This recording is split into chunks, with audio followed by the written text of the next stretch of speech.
You're listening to the Options Insider Radio Network, the home of the Options Podcast. For more quality options programs, visit theoptionsinsider.com or search for Options Insider Radio Network in your podcast provider of choice. Listeners can also access all of our programming through our mobile app available in the iTunes and Google Play stores. Select programs are also available via live stream at mixlr.com/options-insider. That's mixlr.com/options-insider. Don't forget to follow along with your favorite programs and submit your own questions for the hosts at twitter.com/options, stocktwits.com/options, facebook.com/theoptionsinsider, or via questions at theoptionsinsider.com. The Options Insider Radio Network is sponsored by Fidelity Investments. Fidelity's Option Trade Builder tool can help you confidently build an options trade in 3 simple steps. Just choose a strategy, select a contract, and then review the benefits and risks of the trade. Learn more about Option Trade Builder at fidelity.com/options. Options trading entails significant risk and is not appropriate for all investors. Certain complex option strategies carry additional risk. Before trading options, contact Fidelity Investments by calling 800-544-5115 to receive a copy of the characteristics and risks of standardized options. Fidelity Brokerage Services, LLC, member NYSE SIPC.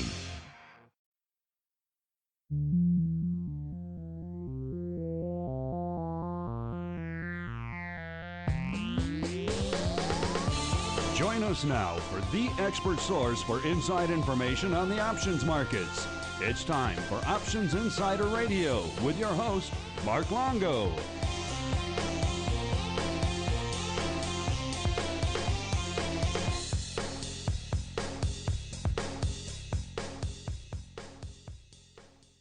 All right, everybody. That music means it's time once again for Options Insider Radio, the interview program here on the old network where we welcome on guests from throughout the world of options and derivatives and proceed to pick their brains for the benefit of you, the listener. My name is Mark Longo from theoptionsinsider.com, as well as, of course, from the aforementioned network. You know where to get our stuff by now. You can always go to the website, theoptionsinsider.com, or to your favorite platform of choice, your iTunes, your TuneIns, your Stitchers, your so on and so forth. So you can even grab our mobile app available in all the major stores. You get access to all of our content. 11 years now. Hard to believe, but 11 plus years worth of great content. So we'll keep you busy over there on the options content side. However, you listen live after the fact, including today, you can join us, as always, via mixlr.com, MIXLR. If you follow us on social media, you'll see that link. Set it and forget it. You'll be notified the second we go live with all of our content on the network throughout the week. Of course, hit us up if you have questions, comments, insights, maybe a guest you'd like to see on the network. Let us know.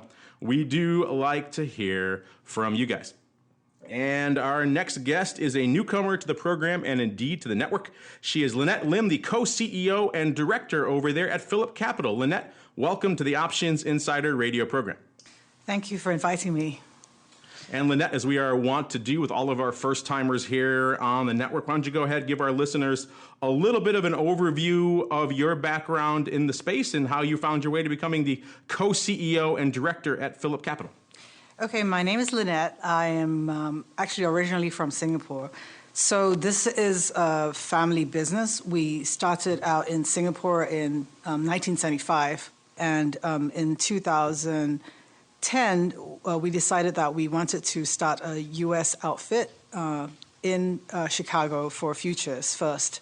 So I was called to start this, and we started from scratch to build a futures commission merchant, FCM, on the future space. And then only 2 years ago, we started now also with the broker-dealer. So now we're both an FCM and a broker-dealer. We clear all the U.S. exchanges, major U.S. exchanges, and also stocks as well.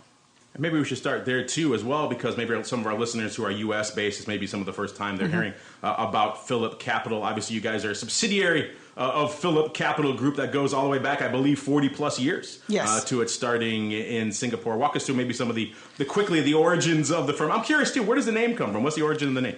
Okay, so the name of Philip is not as glamorous as you would think. It's actually based on a street. It's not King Philip or Prince Philip, something along those lines? No, the street is called Phillip Street in okay. Singapore. It's a tiny street in Singapore that you could see, and that was the name of the company. I thought it had some glamorous origin story. Maybe. That'll do. But tell us about the origins of the company and in terms of how you kind of found your way into launching the FCM in 2010, which was the challenging year, I think you'd admit, to launch an FCM. So we started really kind of push and pull factor, right? So the 2000, the Lehman crisis had happened, and what happened was that we had about over 23 million of the customer seg funds kind of stuck. And of course, we felt the right thing to do. We returned the money to the customers and then tried to get back the money. We did get back the money in the end after 10 years, actually.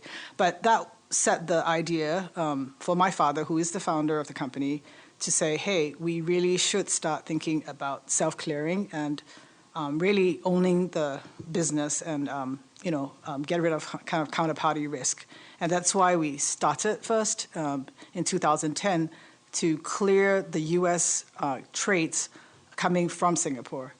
So, and Singapore, and now in Phillip Group, we have about 17 countries now, mainly primarily in securities and then futures, but there's also a whole gamut of business. So we're in life insurance, we're in general insurance, we're also in micro lending as well. So just a sub-story, a tiny little sub-story, is that we actually even finance up to people's toilets, right? So. And you said it wasn't glamorous here. Right, exactly. This is the height of glamour. That's a big deal, right, for people. So we have actually like in Cambodia, apart from lending people their first housing project, we lend people to build their toilets, right? So the toilets goes from the first grade toilets, which has concrete and a roof, to all the way down to just the basics with just the cover, right? So yes, that we do the whole gamut of finance. Of course, if you get some of those fancy Japanese toilets, I can see why you might need financing. Some of those are pretty impressive in their electronification, shall we say. The Japanese take the toilet art to a whole new level. But, as you mentioned, obviously your firm has roots in Asia, which kind of makes your firm a little bit unique here in the U.S. Obviously, you have a U.S. presence, but you cross the oceans very, very, very fluidly. I'm curious, before we even get into some of the Asian reach as well, you mentioned kind of starting in 2010, post-Lehman. Just walk us through really quickly, what was it like starting an FCM there? Obviously, that was a couple of years after the big meltdown. Rates were still anemic, which are obviously a big driver for a lot of brokers. Also, you were very soon on the horizon. We had multiple more scandals, particularly in your side of the space, the future space. So I could imagine maybe in 2011 you were looking back, maybe saying, "Why did we dive into this crazy marketplace?" So walk us through what those early couple of years were like. So I think when we first started out, we thought, okay, let's buy a firm, right? That would be the simplest thing to do. And so we did look around. We look at broker dealers. We look at futures FCMs, and we realized that, hey, sometimes there were a lot of skeletons in the cupboard. There were things a bit dodgy we're not sure about. And we realized that, hey, we could actually start ourselves. And the difference I find in U.S. markets compared to a lot of Asian markets is U.S. is pretty much open in the sense that if you have the right capital, you have the right people, you can start. Versus in Asia, sometimes there is a lot more hurdles and there's more licensing restrictions that you can do. You can't just go, hey, I'm going to start some company. You can't do that. So we found, hey, in U.S. you could do that, and that was an opportunity. And so I don't know, is it partly ignorance, partly boldness? Both. We just decided to start it ourselves. So we started the futures market first. We had me, my husband, and we hired one operations guy. And so there were 3 of us to start off with. And today we have about 40 people in the office. And you mentioned it's primarily started off as securities, but you kind of play in all the products now, FX, futures. Is there still a primary core product group that you guys focus in? So we started first with futures because we thought futures would be easier. And then now we have broker dealer. So we have futures first, and then stocks. Any particular type of futures, financials, ags, FX? We do the whole gamut of things. So nothing stands out across as your primary kind of core focus on the product front? No. And in terms of, obviously, we're talking a lot about Asia is a big focus. It has been kind of an on-again, off-again, on-again love affair with the Asian region and our particular domain options, but you can apply that to broadly to all of the derivatives space as well. And in fact, I know you guys are going to explore this at your upcoming event, your Trading Asia Symposium. I believe this is your third annual? Six. Oh, it's longer than I thought. Yes. So sixth annual. First off, tell us when that is, and then secondly, what are some of the key issues when you're looking at the Asian derivatives markets? What are some of the things you're going to be talking about at the Trading Asia Symposium this year? Okay, so this is like you said, this is our sixth year already. The idea of having Trading Asia Symposium was really to bring Asia to the American market, right? And we have about usually at least 8 to 12 exchanges coming with us to represent the different countries. And we cover the whole thing from, what is it, how is the market like, what is the, how is the economy like, how is it like to get access, because that's a big question for people. What's the political situation there, questions like that. I think the thing about it is that for Asia, it is a love affair. There's always different issues and different things happening, but it's a very big market, and it will continue to be a very big market, with, of course, China and India being the big gorillas, that you can't ignore it, right? You can't ignore it at all. And I mean, even you look around here, what thing in even the studio is not made from China? So yes, we have a lot here. Yeah. So especially the little plastic stuff. Right. Exactly. So so you can't really ignore China. So event will be on 16th of October. We're having it from 8 o'clock to 3 o'clock. It'll be at the Union League Club, and this time. Just to let you know a little bit briefly about the program, we'll have the panel discussions from the exchanges, and we'll cover this time there's two parts. One will be the financial, economic kind of outlook of the countries, and then the other one will be on a focus on commodities and physical commodities. Then in the afternoon, we'll have something pretty interesting. We'll have lunch, of course, and we'll choose from 4 premium Asian restaurants. And we will have this event that we never had it before, which is called coffee cupping. So we're inviting someone from Indonesia who manufactures coffee from cat, and it's called Loat, Coffee Loat. Is that the Jaguar coffee I've heard about? It's, to be not so... It's coffee. It's cat poop. Yes, that is the one. Yes. So, but he will be talking all about coffee, and there'll be coffee cupping event. So it's something like wine tasting, but coffee. And then later on, we'll have workshops, and the workshops will be a more kind of intimate discussion and more detailed discussions. So we'll have people who are experts in the China markets, in India markets, in Singapore markets, and so that will be the kind of topics. Obviously, a lot of U.S. firms are looking to really become active and trade more in the Asian markets. I think we've seen kind of an ebb and flow when it comes to Asian demand for the same Asian demand for more listed derivatives. Obviously, you have your fingers on the pulse over there. What is your feel right now on kind of broad-based demand across Asia? Are there hot spots? Obviously, from an options perspective, there are hot products like the Kospi, which always does a lot, and Nikkei and things. But what are you seeing broadly from the exchanges and the firms you interact with over there? Is there growing demand for derivatives and executing and building more liquidity, or is it still kind of a wait and see approach? What are you hearing over there? It's interesting, right? So if you go to Asia, you would see. Even for me, as I visit Asia, a couple of times a year, you see the kind of rising middle class, right? And what do middle class people want, right? So we can even see the shift, right, from just purely kind of speculative and looking at speculative perspectives to more going even a more focus on a dividend kind of yield chasing curve, right? So it's following America as such, but it is kind of changing. So, for example, in Singapore, one of the very popular products has been REITs ETFs.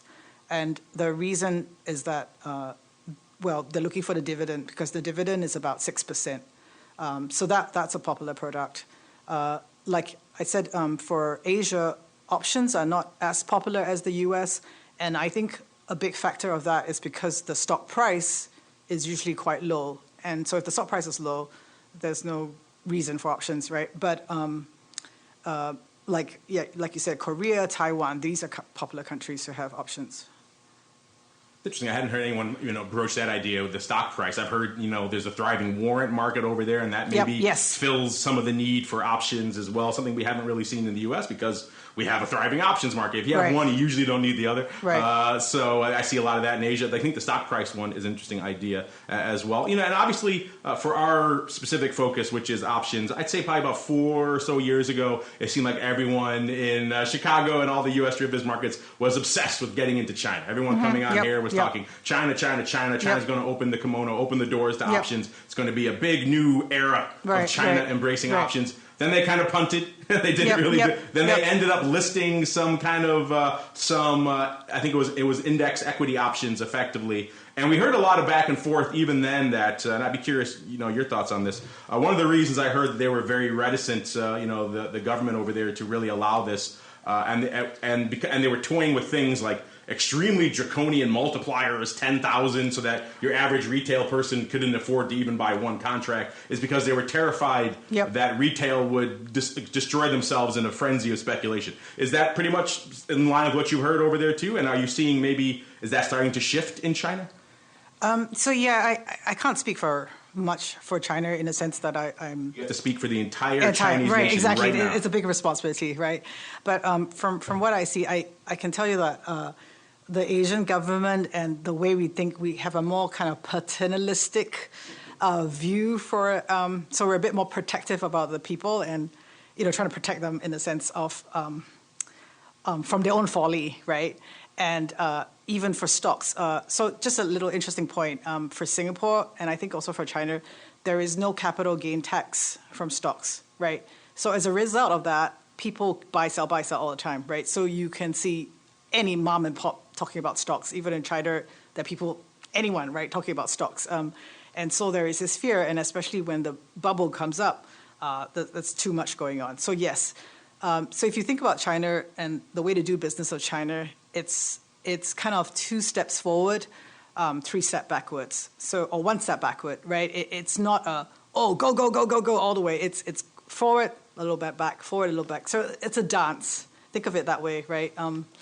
It seems like we're in maybe ready for a next step forward. Do you think we're at that point yet, or are they still a little tentative over there?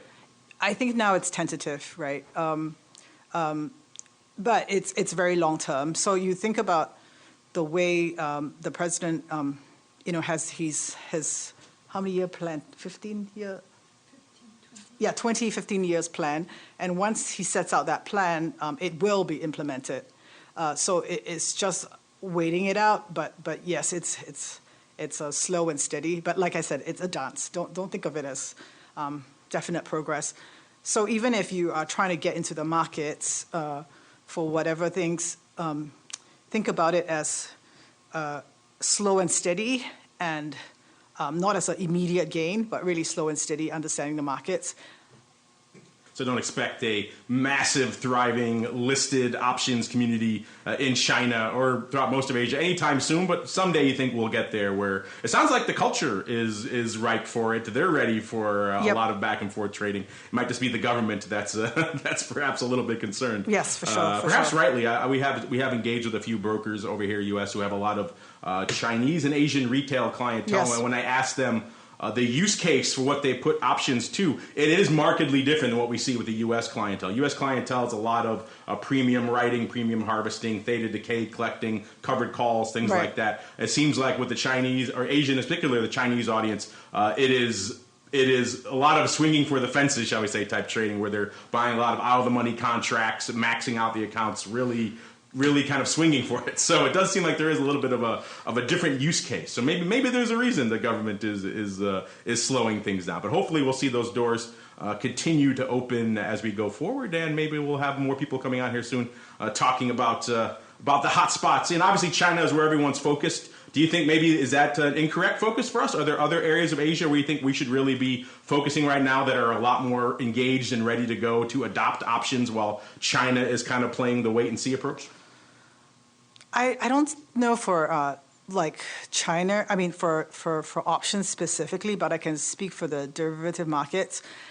So like I said, like sometimes a lot of the countries are not prepared yet, right? But you can, Singapore, where I'm from, it's very open market. You can get hold of the products quite easily. I mean, even in Phillip here, we offer the Singapore products. And since they are all derivative products, you can trade China markets like the A50 from using the Singapore exchange, right? Or you could even trade the India products from the Singapore exchange. So those things are possible. And there is a market for that simply because the access for those have tighter controls. It does seem like Singapore has actually thrived in this environment where other countries are perhaps a little bit more reticent. Exactly. Singapore has stepped up as an intermediary. We've talked to the XGX people a lot and how they provide that role as well. And right. it is very much the gateway to a lot of these areas in Asia. Well, Lynette, I'm glad we can get you on finally to come talk about a lot of these things. And we touched on, obviously, your symposium, which is October 16th. If anyone out there is listening and hasn't registered yet, I encourage you to check it out. It sounds interesting. Maybe you're interested in the Jaguar Poop coffee. We shall see. I have heard about that. Apparently, to coffee connoisseurs, that is like the epitome of quality coffee. So I might have to sample that for myself. Its origins aside. But that said, Lynette, I mean, we kind of covered a lot of ground here. But maybe if there's something we didn't touch on, or perhaps you want to leave our audience with a little bit of a hint, a little bit of a tease of what's coming down the pike from you guys at Phillip Capital, now is the time. The floor is yours. So we're now in the growth stage. We're trying to really bring up our broker-dealer side up, and I think, watch out. We'll have definitely more products that we're going to create for both stocks and futures and options. Great. If people want to learn more about what you guys are offering or perhaps register for the symposium, where should they go? What should they do? I think if you can go to our website, so it's Phillip Capital. Phillip has 2 L's and there's no S, so just in case, that's PHILLIP capital.com. We would be putting it up soon. There you go, phillipcapital.com. Also give them a follow on Twitter while you're at it, at Phillip Capital. Same spelling. Thanks for coming on. We'll look forward to checking out the symposium and maybe talking with you further about how the derivatives markets in Asia are shaping up.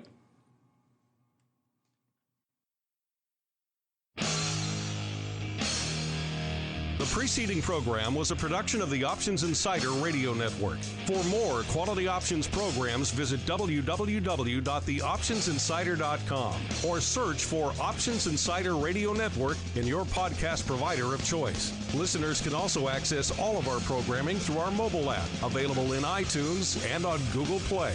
Don't forget to follow along with your favorite programs and submit your own questions for the hosts at twitter.com/options, facebook.com/The Options Insider, or via questions at theoptionsinsider.com.